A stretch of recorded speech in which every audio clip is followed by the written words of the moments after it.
ఒకప్పుడు ఈ సమాజంలో పెద్ద వ్యాపారస్తుడు, చిన్న వ్యాపారస్తుడు, మధ్యస్థ వ్యాపారస్తుడు ఉండేవాళ్ళు. కుల వృత్తుల వారీగా ఉండేవాళ్ళు.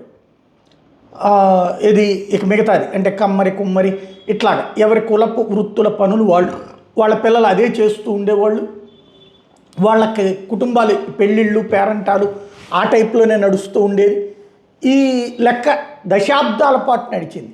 అయితే తర్వాత ఈ టెక్నాలజికల్ డెవలప్మెంట్స్తో సాఫ్ట్వేరు, ఈ సిస్టమ్స్ వైపుకి వెళ్ళారు. అసలు కంప్లీట్ జీవితాలే మారిపోయినాయి.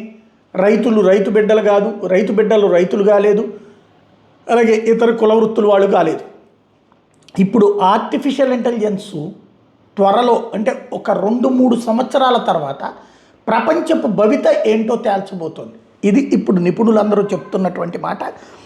56% ఆర్టిఫిషియల్ ఇంటెలిజెన్స్ స్కిల్స్ ఉన్నోళ్ళు మాత్రమే బ్రతుకుతారు. ఏది ఇంజనీరింగ్ సెక్షన్లో 56% ఉద్యోగాలు అంటే మొత్తం ఓవరాల్ సిస్టంలో ఏఐతో 56% నడిచిపోతుంది. మిగతా వాళ్ళు ఎలా బ్రతుకుతారు?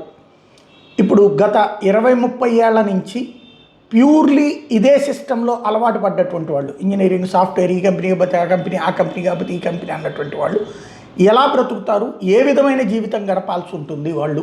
ఇది స్పష్టత రావాల్సి ఉంది.